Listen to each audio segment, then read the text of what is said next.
Hello, people. Good morning, good afternoon, good evening, wherever you may be watching us. This is Jesse, More Sports, TV, and we're going to be discussing the AFCON that is currently going on in Morocco. So, how have you been doing? How's everyone? Oh, cool, cool, cool, cool.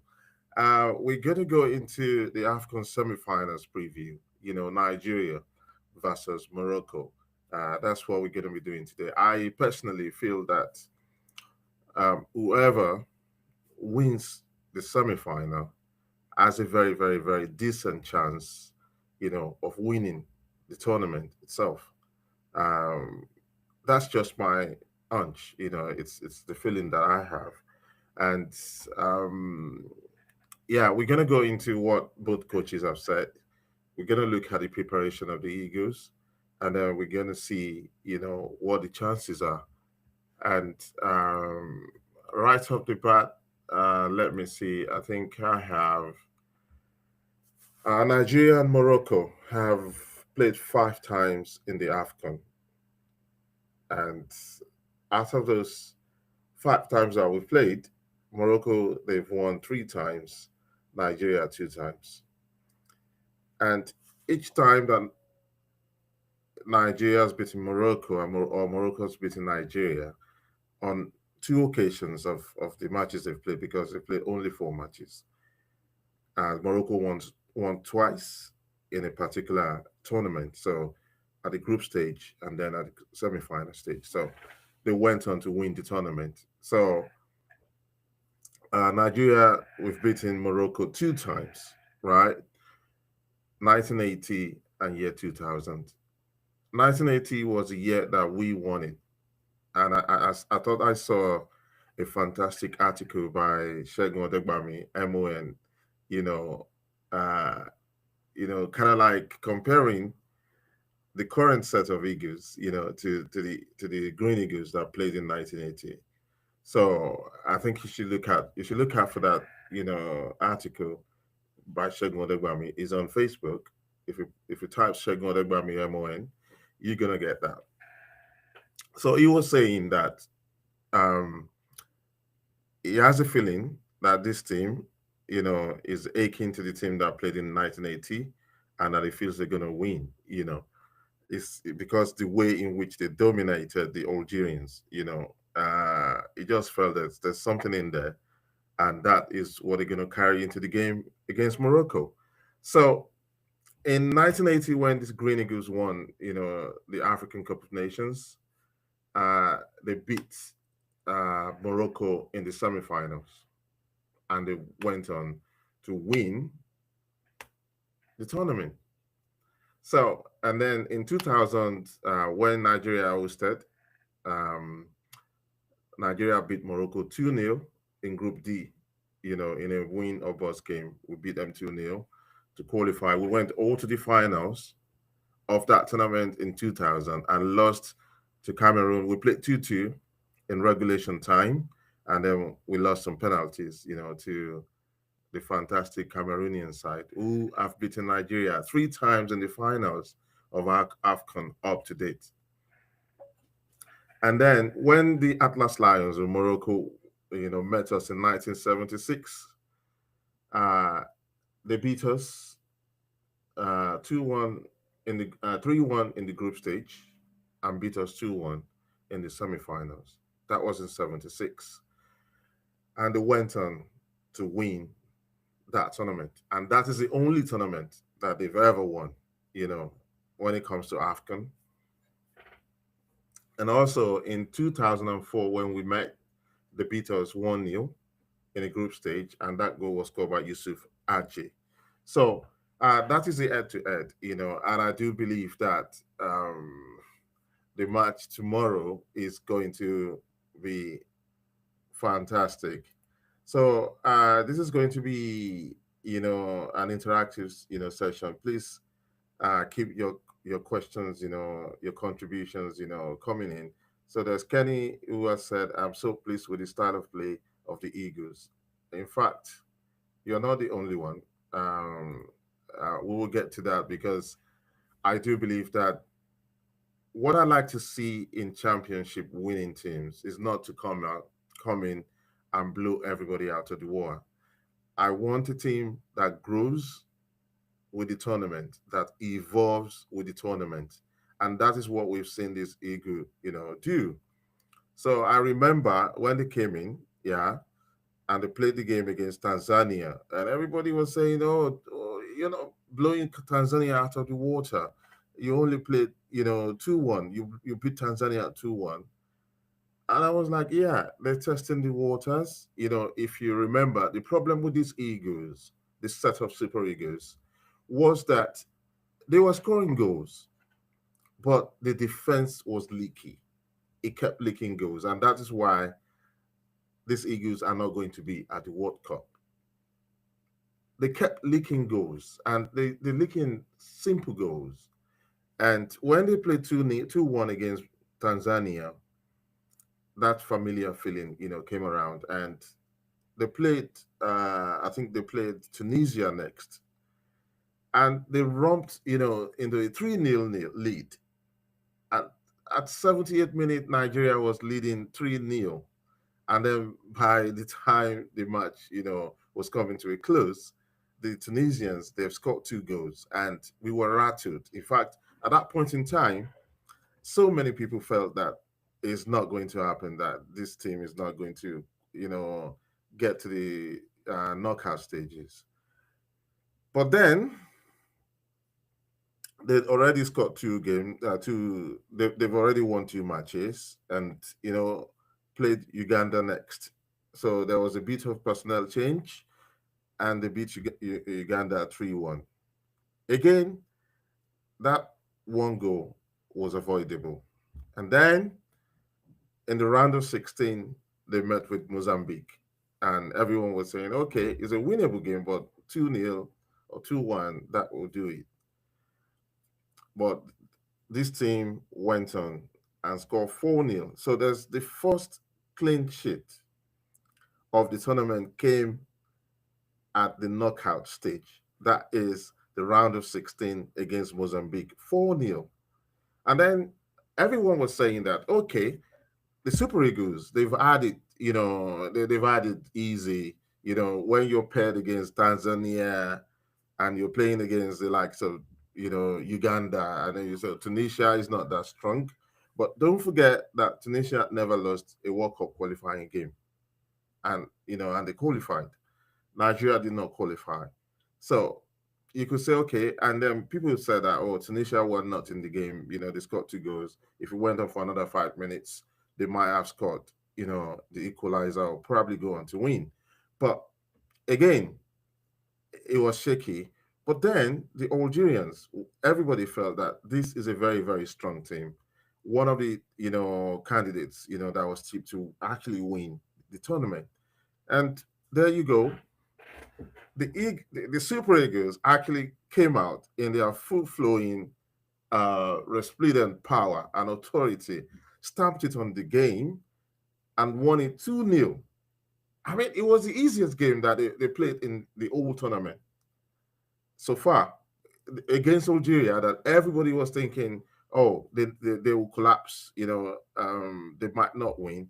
And that was the game that they won. So you could see that they're growing into the game, they're growing into the tournament, and they're winning. And this is exactly what you want to see in your team. So let's see have what the coaches have been saying.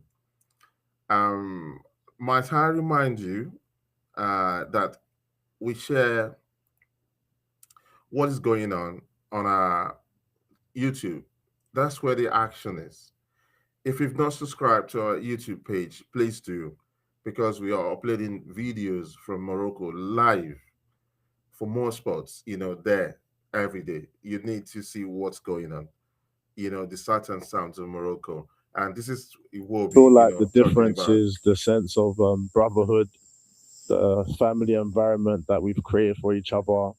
Of course, the previous AFCONs, we've done really well. The team have been so strong, but at the same time, the team was young and we were learning about each other. I feel like right now, everybody's entering their prime.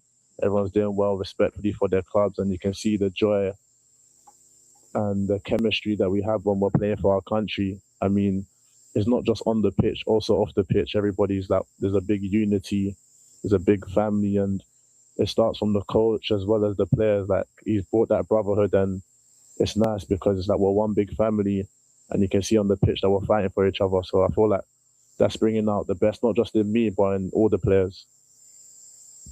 Before we continue with the question, So yeah, so that was, that is the uh, presser for this, for the semifinal games. You need to go head over to our YouTube page and go see it. Go see that. So that said, you can see what he's saying there. He's saying that there's unity within the boys. Of course, we saw what happened between Osimhen and Lukman, Ademola Lukman, this part, when Osimhen was going to be, substituted. Yeah, it does happen. I won't lie to you. I didn't like it.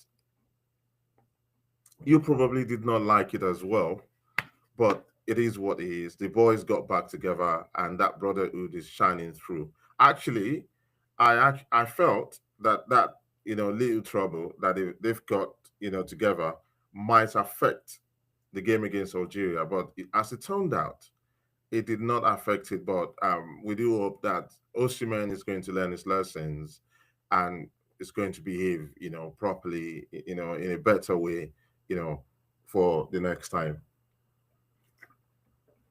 So let's see what the coaches have been saying, because you can also gauge what is going on uh, by what the coaches have been saying. So here is what um, here is what Eric Chell has been saying. So he said, "I've noticed that my group is tired. It might be time for me to adjust my approach. We might perhaps leave the ball to Morocco and wait for them. We saw that they have difficulties when they played under pressure. We'll start that way, I think. We'll hold on in the first half and try to play our game in the second half." If you go to our YouTube page and watch, and watch the presser. Yeah, I think you mentioned this at some point in French. But it's playing mind games. If you know what is going on, this is just mind games. It doesn't want the Moroccan coach to see or know what he's doing. It's just okay, we'll play this way, we'll play that way. I like him. He's being cagey, this time around. He doesn't want to show all of his, cards, and I do think I like that. So let's see what the other coach, the Moroccan coach, has said about the game. That will let us know where he is at. So this is what he's saying. It says, "I am not scared to lose my job if I lose Nigeria. I have lost 4 times and I have taken my country to the semi final of the World Cup and the AFCON. In reality, no one should talk, but in Morocco, it's different and we have to accept it. I hope the next coach will do even better than me." This is curious, guys. Am I sensing fear? And am I sensing that this guy thinks the Eagles might just win this? Because you cannot be sending this kind of message across when you have a semi-final to play and you have a fantastic team. That team on paper is really, really fantastic. But as we've seen in the last 2 matches that they played, the round of 16 and the quarterfinals, they've had a bit of help, from the referees. And you might be thinking that looking at the way the Super Eagles played against Algeria, it might be a difficult one. Everybody knows it's going to be difficult for all of the teams. Nigeria is going to be very difficult to beat Morocco. For Morocco, it's going to be very difficult to beat Nigeria. So this game, I think the Nigerians should be kind of like edge it, prepare to win within 90 minutes and win, fair and score, or they should be prepared to take penalties. Yeah, because it's going to be. Remember, Morocco is the host team, and they would want to kind of like preserve or kind of like rescue, the damage that we've done to the Arab countries. Nigeria has beaten Algeria, Tunisia. If they beat Morocco, that will be the third not African team that they've beaten, and it's more likely that they're going to face Egypt again in the finals. So, yeah, they will want to put out all the stops and get this done. But I do have a feeling. I don't know why I'm relaxed that you know the Super Eagles will win this one. And why I said that is something that we've seen from Eric Chell. I think when Eric Chell, let me check my inbox. I've got another. Abimbola says Eagles had not played like they are playing at this AFCON in a long time. Surprise, surprise, Abimbola. Yeah, who would have thought? Do you know? Because of the way the World Cup campaign had gone, we did not expect a lot from the Super Eagles. But if you go back to the last AFCON in Cote d'Ivoire, they were finalists. They surprised everyone. They played fantastically. Yeah, it's not that eye catching like, 2004 Eagles or 2000 Eagles. No, but they went to the finals and we expected they were going to win. As somehow, in that finals, they just went flat. And then we had all these successive, problems, that we've got with the NFF sacking the coaches in the midst of a World Cup campaign, not having a replacement, bringing in, Finidi Judge, and then bringing in another guy before settling down on Eric Chell. That effectively killed off our challenge, to qualify for the World Cup.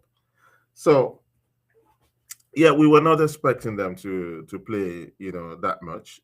Um, yes, you also said Morocco will be playing under pressure tomorrow. Of course, they have to play under pressure.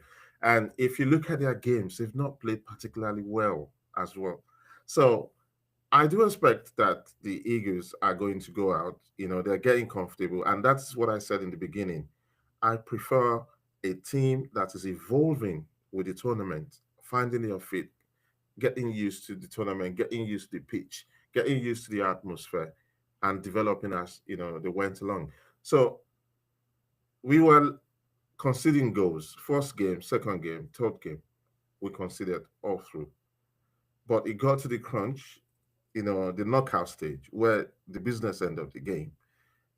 We won 4-0, we won 2-0. So that is a sign of things that are going in the right, direction. And I want to put that right direction firmly in the court of Eric Chell. To be honest, we have to admit right now that Eric Chell has done a fantastic job. Because if you look at the Eagles, you cannot say the Nigerian Football Federation have done well. You can't say that. But what we do know and what we can say is that Eric Chell has been the one that has been managing the boys, the team. And it's not easy to manage a Nigerian team because it's full of superstars. Ademola Lukman, he was African Footballer of the Year, with Victor Osimhen, African Footballer of the Year. Then you have Indidi, a world class player. You have Onyeka. You have players who play for the big teams. Uh, Go over to Madrid. Xabi Alonso has been let go of his job, and one of the sticky points was that managing the ego of all those players in the Madrid team is too much for him. He just wanted to coach the people, and for Eric Chell to come in and do what he's done and manage the ego of all these players in a very realistic way, I think his man management skill is fantastic. I do like this guy. And the second thing I'm going to say about him is that he is a workaholic. He's a workaholic. He puts in the job. He puts in the job really well. And I think that is showing in the little time that we've seen this AFCON.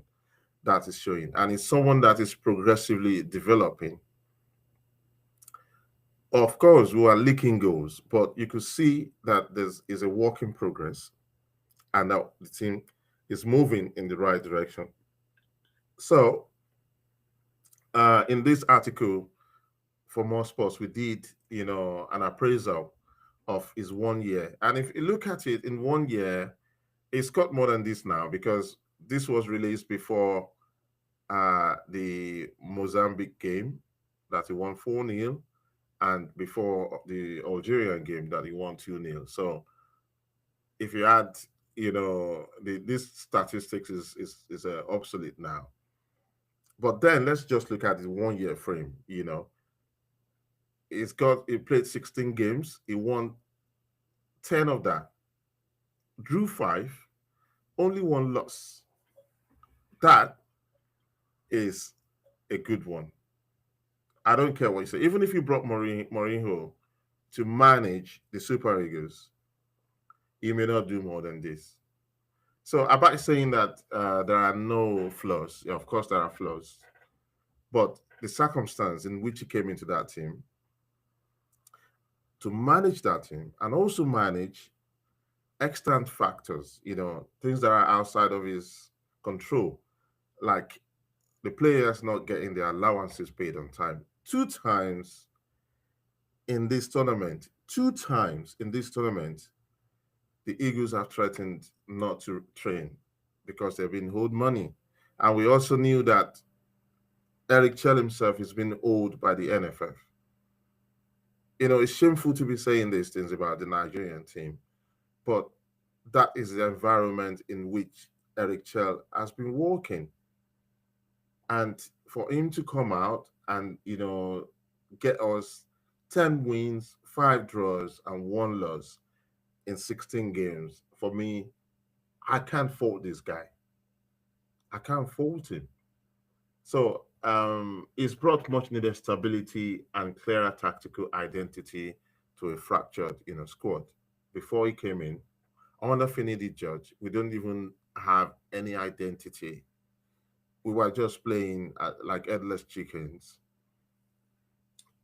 We were playing 1-1 with Rwanda in Nigeria. Can you imagine that? So we've recorded an improved win ratio, and our attack has been, gelling and working together.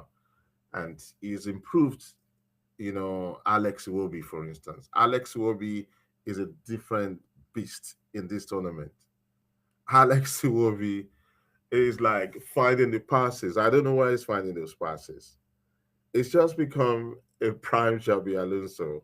Just finding all those, just spraying these passes like they spray money at the Lagos party. It's just eating the sweet spot. Bang, bang, bang. This Alex Iwobi is is something that should continue in the team. We want more of that, mate. So all of these guys have flourished together. And remember, he unearthed Fredericks. Yeah, what's his second name? Fredericks, who played for. He was signed by Brentford. but he's on loan, somewhere in Europe. And he developed this guy into a Super Eagles regular.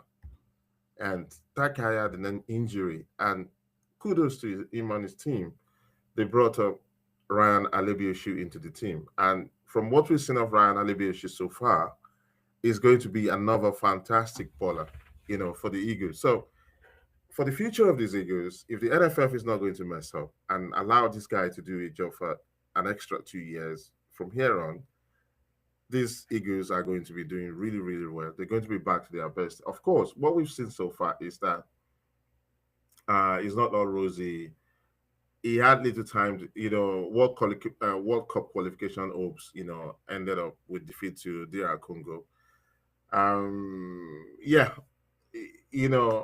we cannot gloss over that. If you want that game easy, he would, but we understood that he was trying to manage, the guys and get the best out of them within an environment that was not really conducive.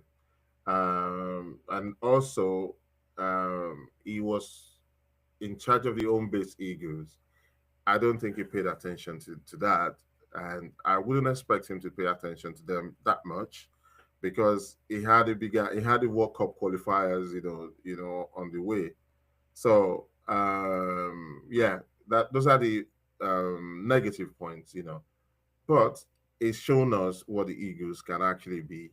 That game against Algeria, to take that Algerian team, handled them effortlessly, and made a quarterfinal match the easiest match that he played in the tournament.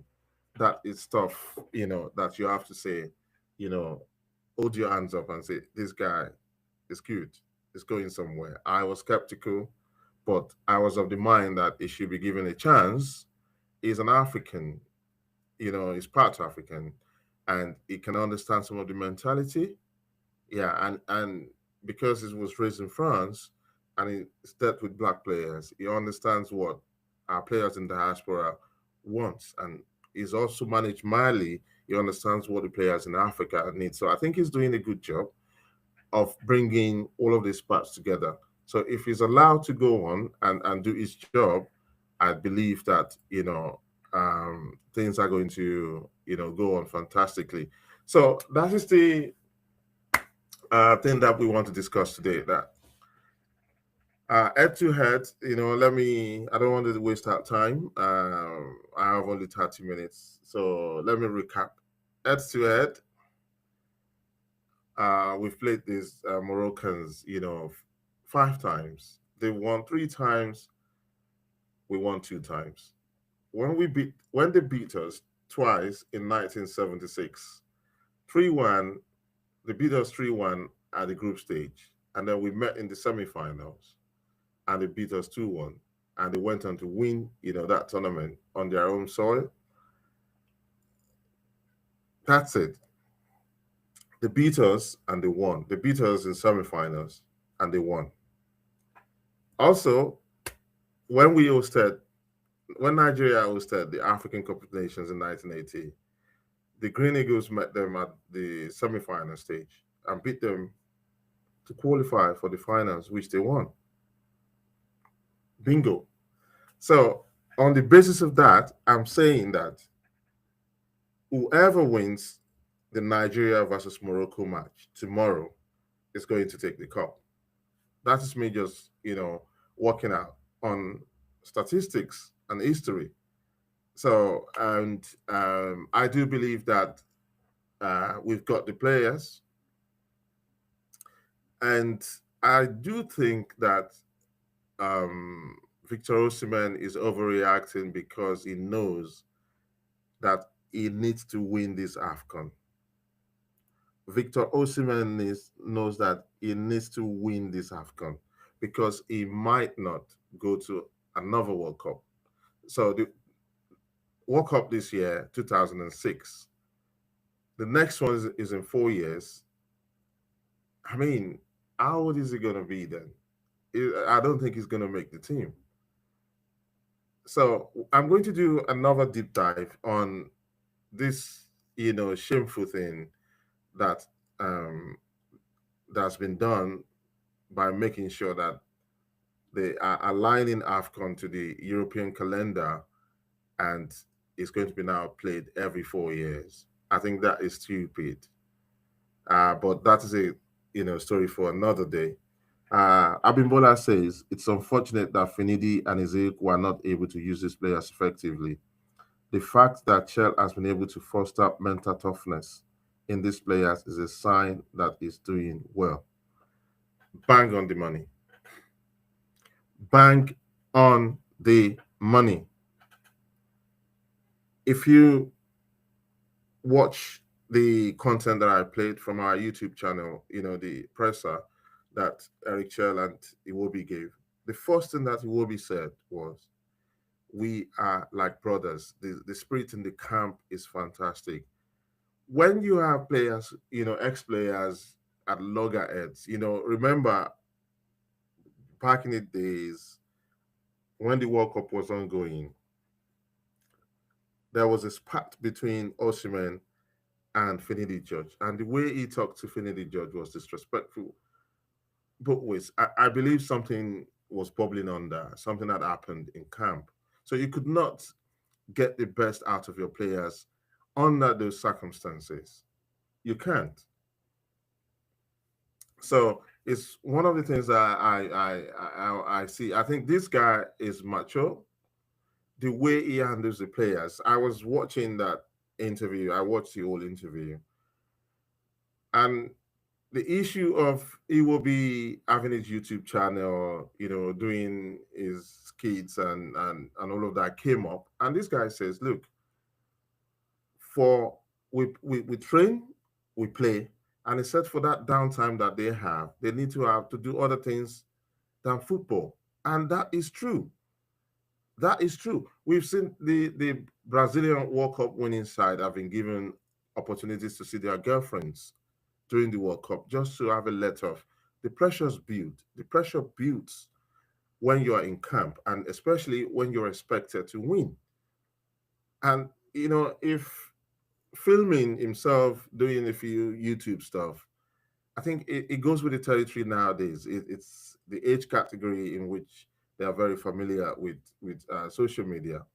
They do it in their club anyway, and they still produce. And for Eric Chell to be able to manage that really well, that is fantastic. And I do know that based on reports from our own man, or our own men who went to Morocco,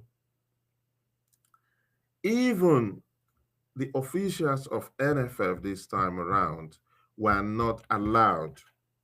They weren't allowed onto the training pitch. They weren't allowed into the players' quarters. That is how focused and how tight that Eric Chell is running the ship at the camp. So, I mean, that says a lot about what he wants to achieve, with this team. And for me, like I said, we've reviewed what the Moroccan coach has said, and I think that is flustered. Is flustered. I really believe so, because if you go to our YouTube page, no, our Facebook page, 14 hours ago, we had a post there about Walid Regragui, who is the Moroccan coach. He said, "We know we are going to face a very strong country, but Nigeria must understand that they are coming here to lose, not to win. We're ready to help ourselves by taking victory. However, if they try to take the victory away from us, we will give them more than they expect. We are fully prepared and determined to win." Honestly, I don't understand where all of these fearful words are coming out of.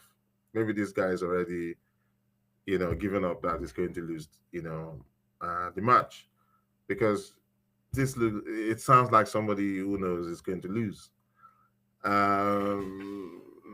You can't be telling the opposition that they are coming there to lose. At worst, you just say, okay, it's going to be a tough game, but we're prepared. We know what we've got. That is what you say. So I think it's jittery.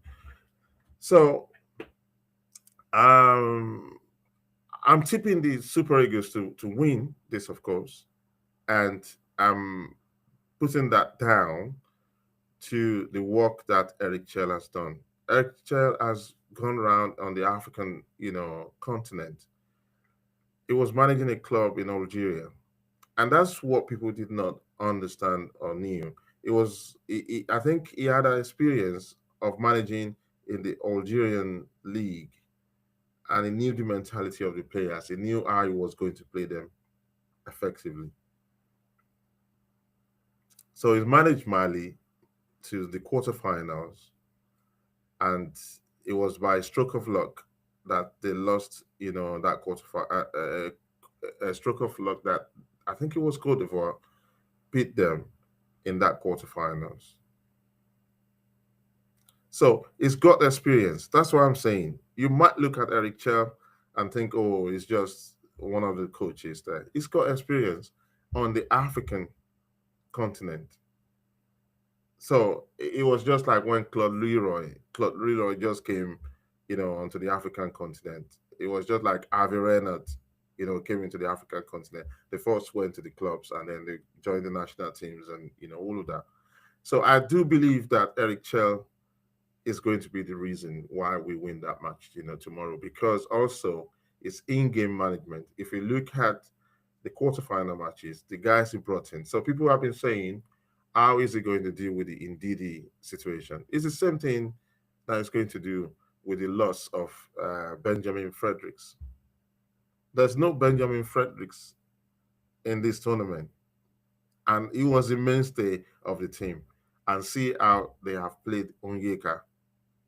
See how Onyeka has come into the team, sat in front of the 5 and 6 of the defense line, and freed up Iwobi to just continue to spray, the passes like like a billionaire spraying money at the Lagos party.